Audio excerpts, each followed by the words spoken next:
Hey, it's your girl Nicole, and welcome back to the Rise Yourself podcast. I'm finally back, and I'm happy to be back. I had a short break from podcasting because I had to do a little self care on myself, and I can't preach this stuff unless I take care of myself first. So, with work and travel and family and a new home, I haven't had much time for anything else.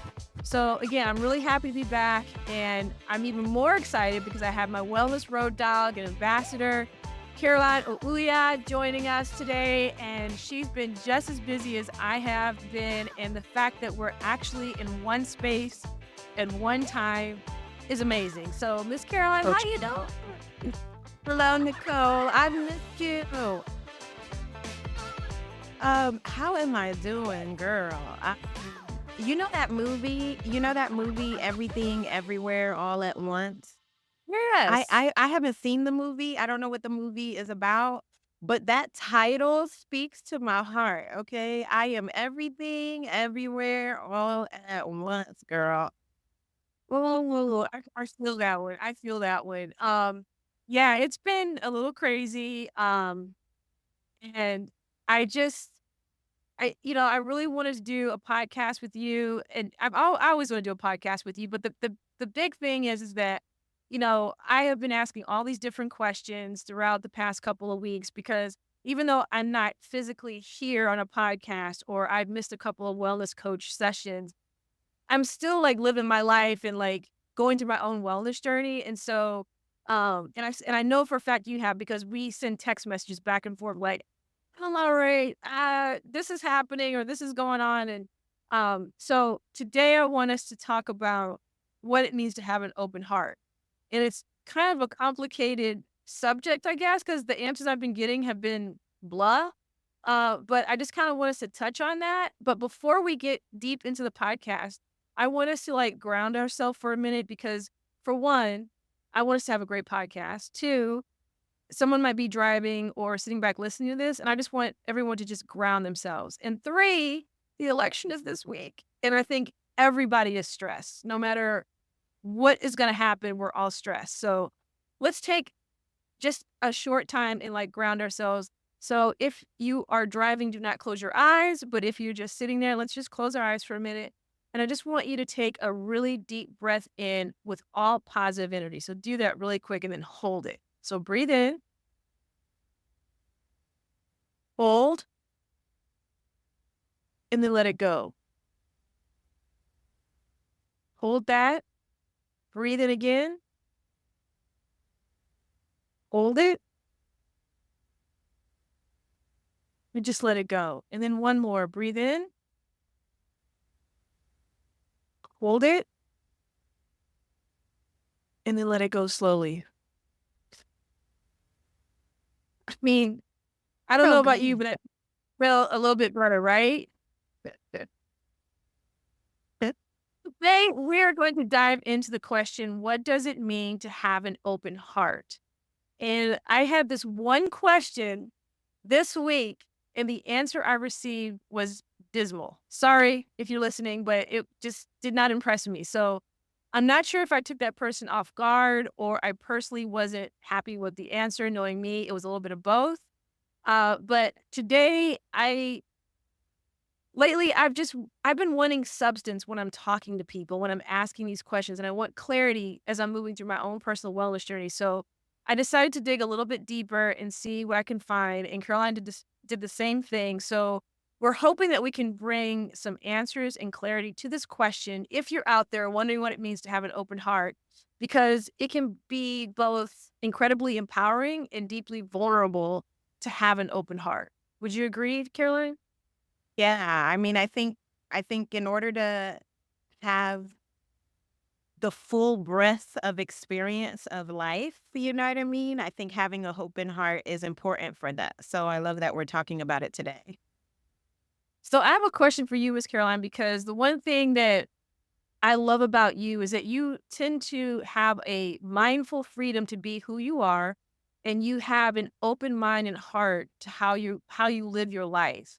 But do you think you have a fully open heart? And if so or not, how did you get there? Oh, that's a good question. Do I think I Me? have open heart? I think I can even answer that. I There are sort of 2 sort of psychological concepts that I wanna put out there, and then I'll answer that question based on that concept. So, Mhm. the first is, like, in clinical psychology and a lot of mental health, sort of literature and studies, they break down this concept of a survival brain versus a learning brain. And there's this amazing video, by Dr. Jacob Ham, called "Understanding Trauma: Learning Brain versus Survival Brain." So everybody go and type that up in YouTube and go and watch it. But he explains brilliantly how survival brain is when you're hyper focused on a threat, right? Like you're just like everything that you're looking at is like, I'm unsafe, there's a threat. Or you're uncomfortable with ambiguity or change. So things change, like you can't do it. Or most importantly, you're afraid to try new things. When you're in survival brain, you don't want to try new things. And then on the opposite end of that spectrum is a learning brain. And so that is someone, your brain is a bit more calm, a bit more curious. You're comfortable with change and ambiguity or uncertainty, and you're willing to try new things. So when we talk about an open heart, keep that perspective in mind. And I'll answer in a minute, but survival brain versus learning brain. And then there's this other concept in psychology that's known as psychological safety. And a lot of people are talking about that right now. And psychological safety is this belief that when you're in a group or when you're in a setting, that you're safe to take risks, like you're safe to be able to speak up with new ideas or questions or concerns. You're safe to make mistakes, right? Regardless of, some of the consequences that may come from that. There's a level of psychological safety. And I think a lot of times, so with those concepts in mind, do I have an open heart? For me, I would describe an open heart as, sort of the process or the ability to establish safety within yourself and within your environment. And the, sort of process and the ability to establish some sort of psychological safety in the environment that you're in.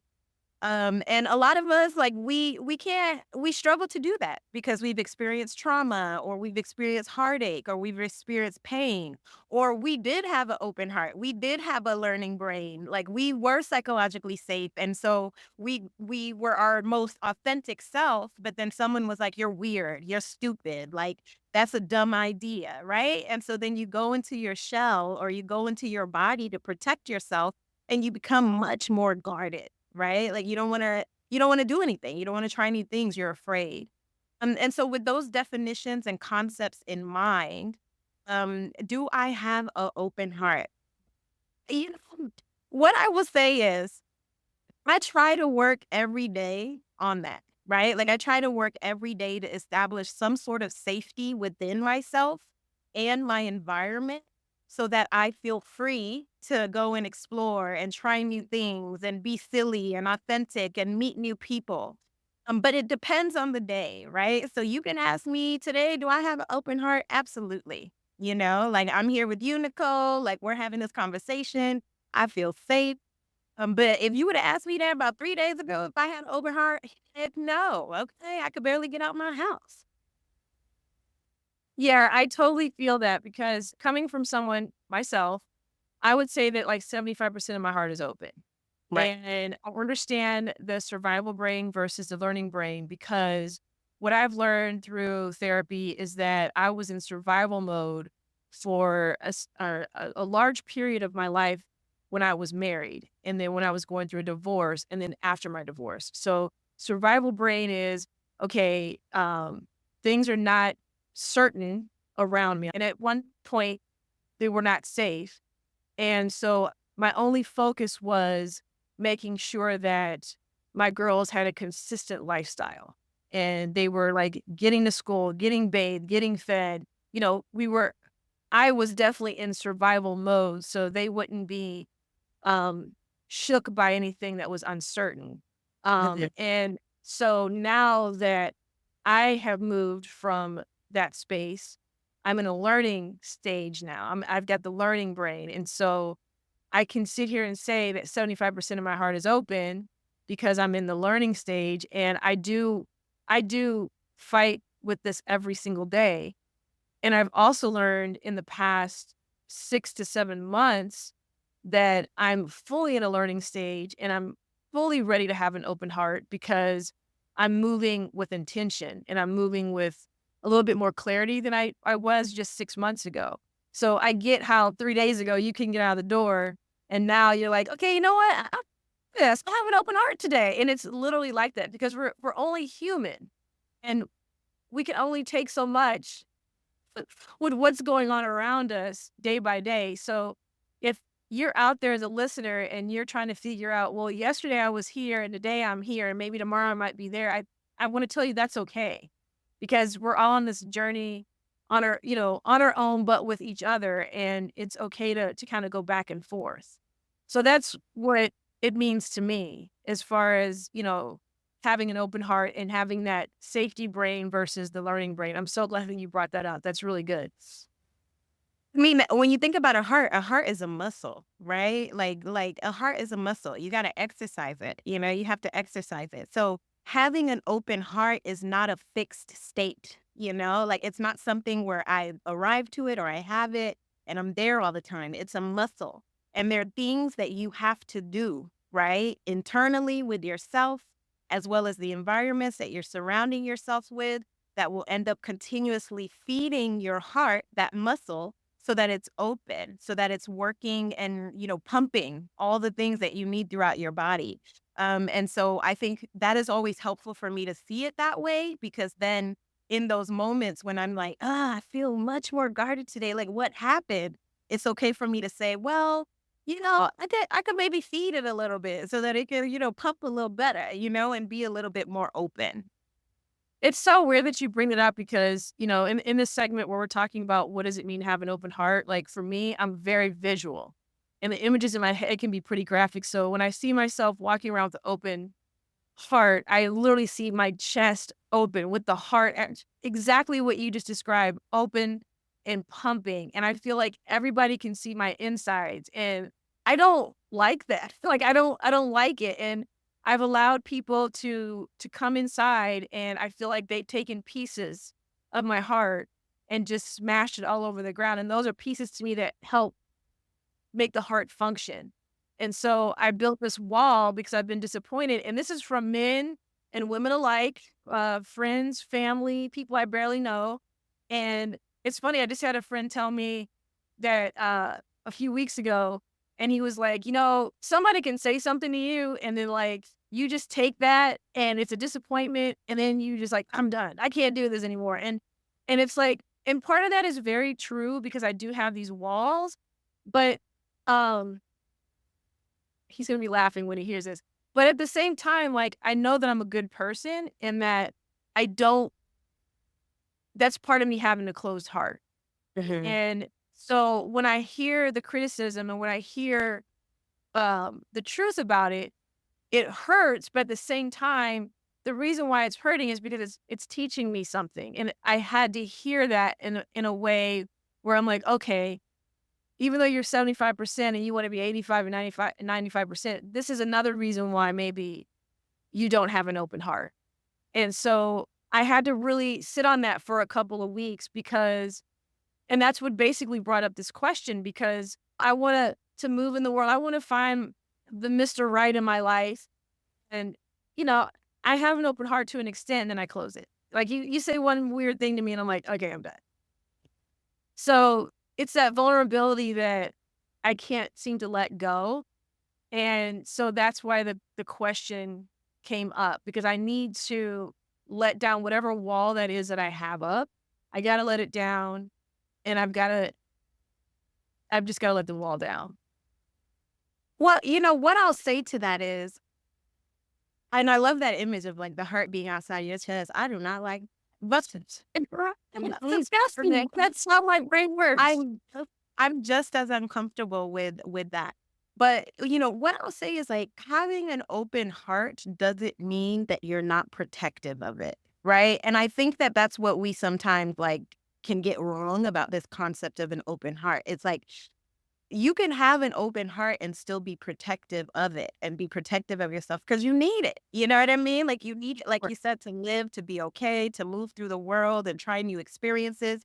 And so the question is not necessarily like, how do I remove all of my boundaries down and not become guarded anymore?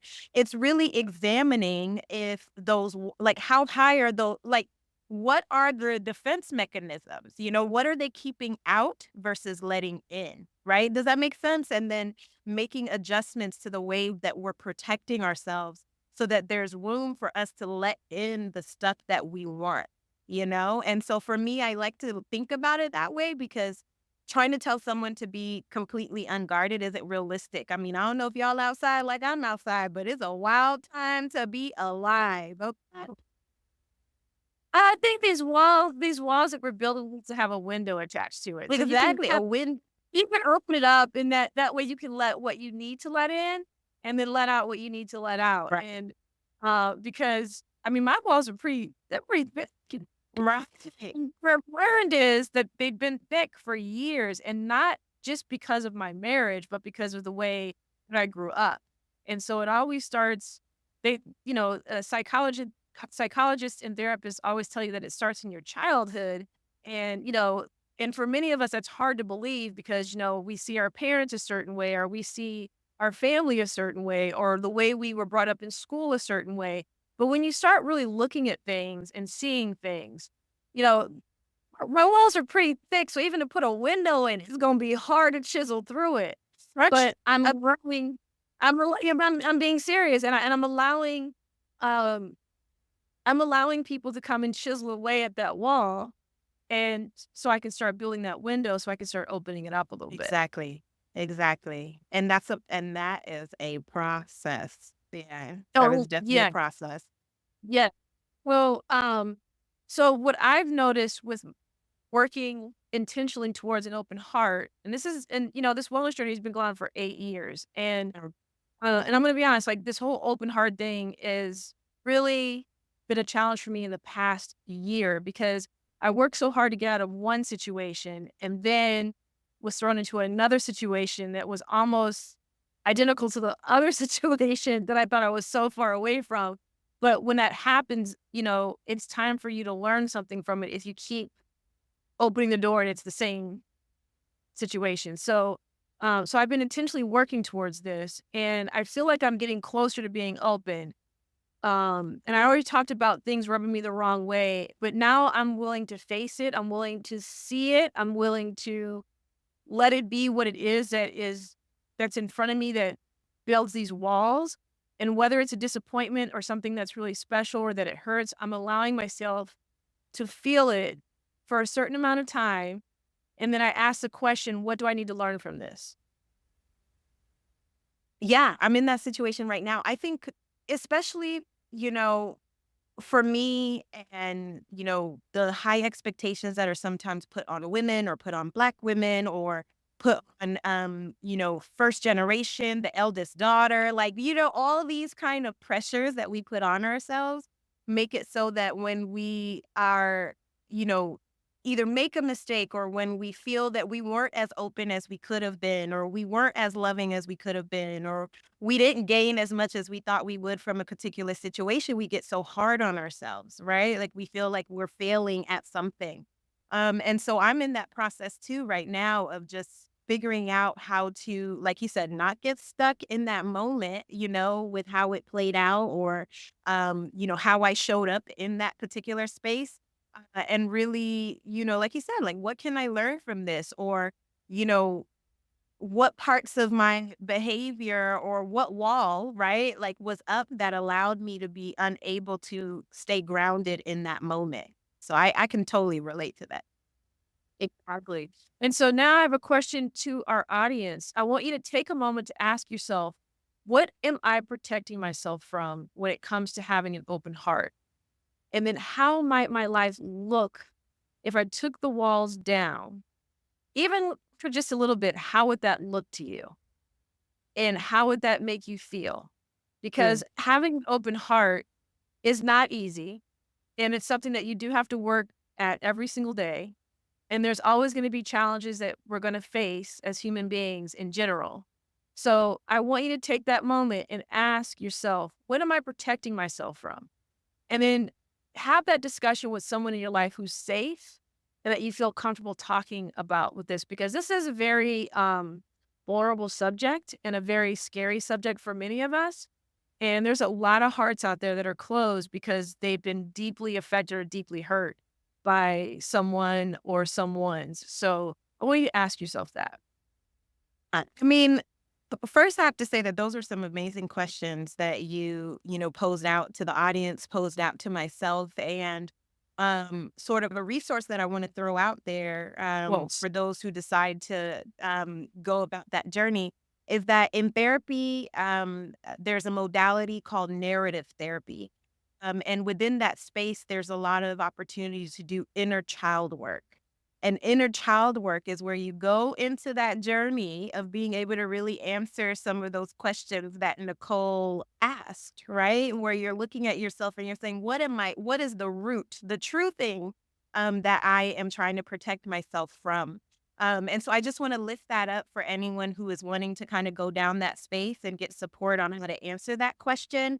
That if you are able to connect to narrative therapy or if you're able to connect to some sort of coaching space that will allow you to do safely some inner child work, that could really help with being able to truly answer that question and go deeper. So thank you for that. now the next thing that we're going to talk about is the connection between an open heart and gratitude. And let's talk about how an open heart connects with gratitude. It's easy to be grateful when everything's working out, when you're happy, when life is smooth. But can we also be grateful for the messy, imperfect parts? How can an open heart help us to hold gratitude, not just in the highs, but also in the lows? What do you think? So gratitude and having an open heart. I think if we go back to the way we started this and talking about that whole aspect of being on in survival brain or survival mode, often when we don't have an open heart or we don't have an open, sort of mind or centered space within us, there's a lot of chaos going on in our nervous system. Okay. Like our mind is probably making connections from like a million things. And so it's getting in the way of being able to be fully present. Because I think something about having an open heart to me is also being able to be present with where you are, even if it's uncomfortable, even if it's, it's messy, right? Like you're allowing yourself to kind of remain present. So for me, I think gratitude and practicing gratitude is Mhm. a type of mindfulness practice, if that makes any sense. And if we look at all of the research in psychology and health about the benefits of mindfulness or the benefits of a gratitude practice as a form of mindfulness, it's lowering your pressure, right? Like it's actually Yep. helping your actual heart. It's your stress hormones in your body, right? And kind of helping with your digestive system so it's a bit more grounded. It is assisting your amygdala, which is the part in your brain that's all like fight and flight. Like when you practice gratitude, it allows you to sort of slow down that response and process whatever fear or aggression you may be carrying about that particular situation that, oh, this person or this situation is going to hurt me. So those are some of the examples of like why gratitude and an open heart sort of go together hand in hand because it's a tangible way for us to give our body sort of the feedback that it needs to say, you know what, in this moment, it is safe for me to have an open heart, or it's secure. I'm secure enough in this moment to have an open heart. So I think that's why that practice is so important. And that's why people talk about it so much in the wellness and health space. Yeah, I have started a gratitude journal July 31st, the day my niece was born. And I haven't stopped. And all it is asking me to do is list three things that I'm grateful for every day. Just three things. And it can be as simple as waking up in the morning, drinking my tea, grateful I got some sleep, grateful that I have a job, grateful I have a roof over my head. Like, I've been doing this every day since July 31st. And let me tell you something, it totally shifts the way that you're thinking. And it slows you down, at least for 5 or 10 minutes, because sometimes you just know exactly what you're grateful for when you wake up in the morning. But if you do it first thing in the morning, because what happens is as soon as you open your eyes, or whether you're just laying there or you put your feet on the ground, the negative stuff hits your head immediately.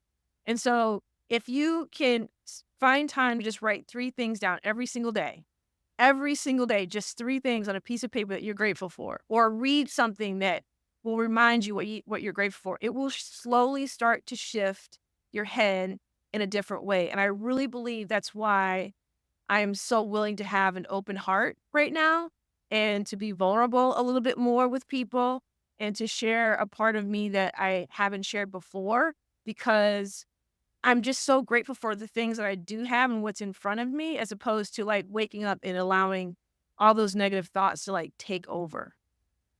Yeah, I that makes a lot of sense. And I think for me too, what it does is that it expands your perspective.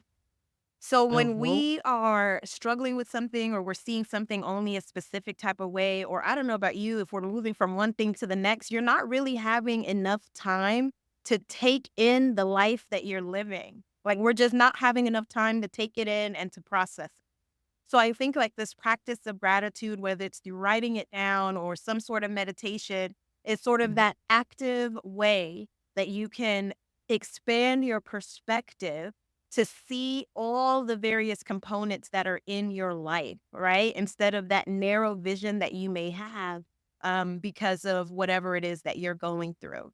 It doesn't erase. So let's get this right. Because I think sometimes when we talk about gratitude, it can be annoying.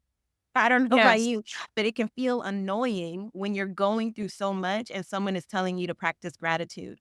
I get that. If you are hearing that from us, I understand. I lift up that feeling. I have felt that. Sometimes I feel that as recently as like 3 days ago, like I told you, right? Mhm. But you have to understand that all it's doing is giving you a moment to expand your perspective a little bit to say yes and. Yes, I'm going through all of these things, and I have also these things here that I can hold on to, right?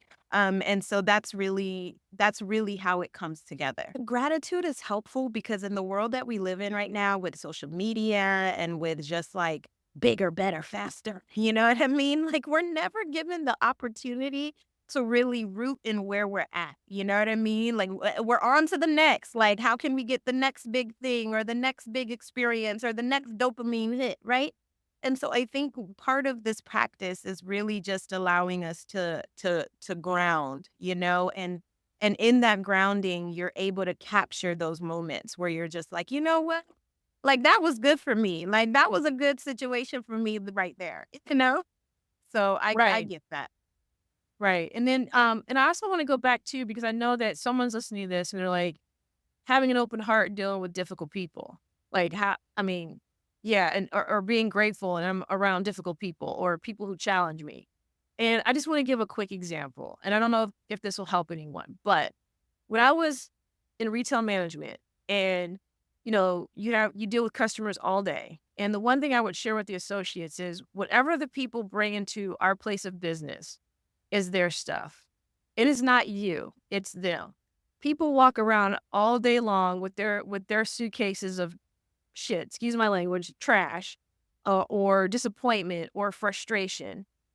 And they're opening up these suitcases and handing each one of us their crap. And it's nothing personal to you. It's people who are dealing with stuff and they don't know how to channel it. So, what I would like to advise or to at least share with you guys is if you're dealing with challenges that are people and you're trying to have an open heart and you have all these walls up with no windows, what you have to understand is once you start knocking these walls down and you're dealing with these challenging people, you have to really ground yourself. This is kind of why I wanted us to do the breathing at the beginning. Just kind of ground ourselves and get quiet and understand that they're bringing this stuff to you. You don't have to take it and you don't have to carry it. You can listen to it and you can hear it and you can see it but let them be who they are and let them be what it is and move on and don't take it personal. And that's part of having a protective, open heart. So I don't know if that helps or if, if you understand what I'm saying, but when we have the mean customers come in, we remember those people because they trigger that emotion. They trigger something because they show a side of them that we weren't expecting. And so what you have to do is get quiet in the moment, ask yourself, okay, what is it? What is this? And then understand that you don't have to take it on. You don't have to take it on. And depending on the severity of it, you can walk away and not have to deal with it, or you can sit back, listen to what they have to say, understand all the gunk, get rid of the gunk and answer the question so they can move on. So that's another way of approaching the challenges that we face when we're trying to have an open heart. And I want to lift up a resource that can help with these boundaries around difficult people, difficult family members, unhealthy relationships. There is a licensed clinical social worker, Nidra Glover Tawab. I hope I said her last name right because I'm a fan of hers.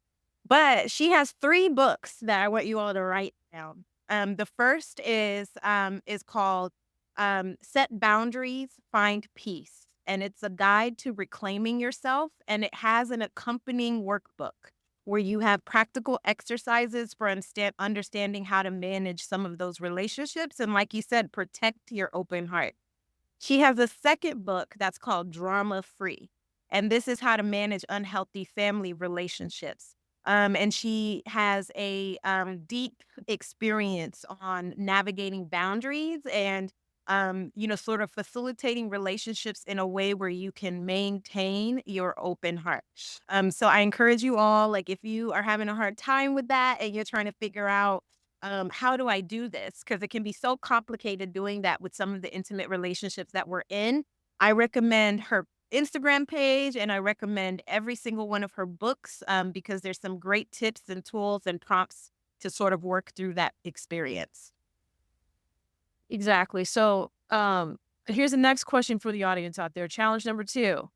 Are we willing to find gratitude in moments that don't feel perfect? And are we open to the lessons hidden in discomfort? Because when you have that open heart, when you decide, okay, I'm gonna go outside, I'm gonna have this open heart, you will be challenged.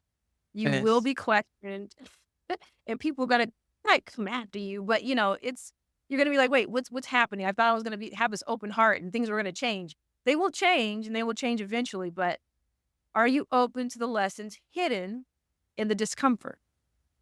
What do you think about those questions, Miss Caroline? Great question. Open heart and change and open heart and discomfort go hand in hand because the more you have an open heart, the more you're pushing yourself into circumstances and positions and experiences that you've never had before, that you've never had before. And so your body, your mind, your spirit has to adjust to that, right? And so I think those are great questions because if we allowed every time we felt uncomfortable, to enter into our spirits, then it would be easy to retreat. It'd be easy to put that heart right back in that box, board up them windows, okay, and call it a day. But I can't. So I love those questions because I think that those 3 things really do go together. Exactly. And that brings us right into vulnerability. It's a word that brings up mixed feelings, right? Vulnerability is at the core of an open heart. It's about letting people see you, really see who you are. But how often do we shy away from being vulnerable? And why is it so hard to let people in? What if we thought of vulnerability as a strength rather than a weakness? If we could look at it as a doorway to connection, to understanding ourselves more deeply, would we be more willing to open up? What do you think? Oh, I mean, vulnerability is hard. I mean, so when growing up, I used to tell my friends and people around me all the time that I wish I was a robot. I used to say that all the time. Like, I wish I was a robot. I wish I didn't have no feelings. I wish I couldn't be vulnerable. Because it just felt like it would be easier, right? And especially with some of, my life journey, there was so much going on, you know what I mean? That I understand why I wanted to be a robot and not be vulnerable and not lean into that space, you know? But what I'm learning and what you've just mentioned is like, if you're not vulnerable, your people can't find you. If you're not vulnerable, the social support that you're craving and begging for, the love that you want, you know what I mean? That level of genuine support that you want, they can't find you because you didn't tell them nothing. And you didn't give them no cue, no nothing. You know what I mean? You were just like, I'm good, I'm cool, I'm fine. And I'm telling you, I'm gonna raise my hand because I'm in that support group. Caroline, struggle with vulnerability, because, like, sometimes it feels more secure to have that hyper independence, you know? Sometimes it feels, more or sometimes you feel like you're failing or that you're weak at something, right? Because you're allowing yourself to be more vulnerable, or sometimes some of us come from backgrounds, communities, and families that taught us that vulnerability is a bad thing. I don't know about y'all, but some people are from some families where you heard from your mom, you better not tell our business outside. You know what I mean? Right. Right. Right? Like, so some of us have learned that it's not okay for us to be vulnerable for one reason or another. So I think it's a lot of work for us to break that belief or break that, thing that we might have been taught from society, or our family or our parents, or our caregivers, and really start to build a new story or build a new narrative. Like, what do you think about that? Yeah, I do like that because, the one thing that I've enjoyed in my life with and I keep my circles pretty small, but I've seen people in my small circle of life become more vulnerable around me, and I have to say I love it because I can see who they are and what they believe in and what their values are and how they see the world, and it just gives me a whole new perspective on life many, many times because you know, I've grown up in a way where, like, my mindset has been very narrow, and I think, like, once I left to go to college and was out on my own and meeting new people, like, I just started feeding off people who were different than me and who had different experiences than I had, and I love those conversations, and so I think that anytime I can have someone's time and wisdom and true personality and how they see the world, it only benefits me because it only makes me happier and brings me joy. And so, to kind of go back to what you were asking, like the vulnerability part for me has always been difficult just because, it's funny. We haven't really this is a whole other podcast. Me and Caroline are not going to get into it, but the way that we have been brought up is very similar, even though we have had very different lives. And it's because we're women of color who were placed in systems and in environments that did not look like us. And so, when Caroline shared her story with me, I think about a year or 2 ago, being Kenyan and growing up in the environments that you grew up in, it was very similar to me just being African American, living in the environments that I lived in and being called very similar words, very similar whatever, and that's when those walls start to slowly build. That's like our foundation of where these walls start to build up and our vulnerability goes away because we were taught to be a certain way and act a certain way and present ourselves a certain way. And so, yeah, so when I get to see the insides of someone and learn about how they were brought up and then how they broke from that, that that's what draws me to people. And that's what draws me to you, Caroline, because, you know, we just had a conversation, I think, a day ago, and we were talking about I'll just put one of our weaknesses out there and, what had happened to us, and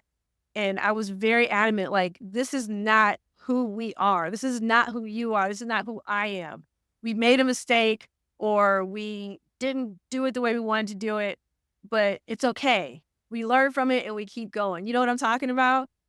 You know what you're talking about. I think the thing with it is we have to know vulnerability. So if we go back to that whole survival brain and learning brain, because I'm always that is baseline, right? You have to take in new information to then teach yourself or your brain that it's okay to move from survival to learning. Mhm. And so vulnerability is a very important tool for that because Mhm. when you're vulnerable and it's received well, right? Then you're receiving new information that then allows your brain and your body to move from survival to learning. So for me, I feel like I'm learning day and day and day that like my vulnerability is not a weakness, that I don't have to show up, polished and perfect all the time, that it's okay to make mistakes. But I also understand where that pressure is coming from. And I think that's a part of vulnerability is to really take time to understand like why do I struggle with this so much? Right? Like cuz sometimes it's not that you don't want to be vulnerable. You do, but you got to take time to really understand like why is this so difficult for me? And you know how you like you're preparing for something and then you finally get through that something and then you're like, Right. you're like, okay. That's how it feels to move from the survival brain to the learning brain. Sure. Because it's like, when you're in survival brain, it's your stress level is always at a Yeah. 10, or above. And when you start to move into that learning phase and then, okay, I'm going to be open, I'm going to be more vulnerable, it's almost like you just let go of just so much. And for me, like, I've just felt such a peace since I've decided, you know what? I'm going to move into learning mode as opposed to, high stress level. I'm not going to be vulnerable. I'm not going to show you this. Like, and I think that now that I'm in that learning mode, I'm slowly chipping away to get into that open heart. And I'm not gonna lie to you, I'm scared and I'm nervous and I don't wanna make any mistakes in my life that maybe I have made earlier in my life, but what I do know for sure is that I'm ready for it, and it's exciting. It's exciting and scary, the feelings are the same, like, within your psyche, but when you label it. So instead of me being scared, I'm excited about it, like, I really get excited about it, and I just start, like, visualizing this whole future for me, and that's why we're having this conversation because once I started digging into what it means to have an open heart, I felt like I got more information just from doing the research myself and talking to people like you, Caroline, and asking my friends, like, "What do you think this is? And what does it mean to you?" And, and I talk to people who I know are going through change and who are trying to, be in a better space in their wellness journey. I love that. And I'll say vulnerability is not just in relationship to your relationships. That was a funny sentence, but Or vulnerability is not just about how open you are with the people around you. That's one piece of a huge puzzle. It's also, how vulnerable we feel when we're in a new environment, how vulnerable we feel when we're in a new role. Like, I'll tell you right now, I'm managing people now. It's taking my edges. Okay. And I feel like I don't know anything. I feel so insecure. You know what I mean? I feel vulnerable. Like I'm making mistakes left and right, I'm in a truly vulnerable state in that one aspect and I can name about a million other ways that vulnerability shows up in our life. So if you're thinking that you can run away from it just because, oh, it's just about relationships, so I don't have to deal with it, I'm not going to choose, you're wrong. There's going to be so many other types of scenarios in our lives that is going to, ignite a sense of vulnerability in us. And so it's an experience that's a part of us, and so we need to just acknowledge that it is and then determine, do we shrink when that happens, right? And we go high, which I let me tell you, I've done that. Or do we, tackle it straight on? Or do we go and ask for help, or do we go and utilize our resources to stay rooted in that feeling, that discomfort, like you mentioned, that vulnerability, and ride that wave out? You know what I mean? And so I think sometimes when we talk about vulnerability, we think it's just about how we're communicating with others, but it really is so many different other aspects of our daily lives. Um, so you may be asking, how do we practice this every day? Living with an open heart takes intention. It's not something that happens automatically. And for me, it's about small, mindful choices like the journal that I told you about earlier, and taking a moment to be present or finding gratitude in the most ordinary things like waking up in the morning. It's pausing before responding, listening without judgment. I'm gonna say that one more time because I think someone was need to hear that. Listening without judgment and giving people and ourselves the benefit of the doubt. Would you agree or disagree, Miss Caroline? I agree with all of that. And if I could boil down, I mean, we've talked about the science behind it. We've talked about all those points you just brought up. But I think if I can boil down an open heart to one statement, it is I will try. Oh, I love that. An open heart, if I could boil it down to something just so simple, it is I will try. I will try when I'm sad. I will try when I'm angry. I will try when I'm uncomfortable. I will try. You know what I mean? It's just, I will try. So if you are feeling overwhelmed by all the things that we've just said and you need just one little piece to hold on to, is the one that I would say. An open heart is continuously holding on to that mantra of trying, regardless of what that circumstance or that situation is. Well, on that note, I'm gonna stop it right there because that was excellent. Thank you for joining me and Caroline on this journey into what it means to live with an open heart. Remember, this isn't about perfection, it's about presence. It's about showing up and allowing ourselves to feel even when it's hard. If you're looking to dive deeper into these topics, make sure you subscribe to the Risers Hub by going to therisershub.com and subscribe to our blog, podcast, resources, and notes from each show. Until next time, keep opening and keep embracing each moment with an open heart. And as always, keep rising. Perfect. I love it. Hey, thanks for tuning in. Remember, this podcast is meant for both education and entertainment purposes only. I am not a licensed therapist, so it's crucial to consult your physician, psychotherapist, or qualified health professionals for personalized advice. Until next time, take care. If you're enjoying this podcast, I would like to ask you to please subscribe, like, and share. That's what they told me to do at the end of this podcast. So could you hook me up? Thanks. Bye.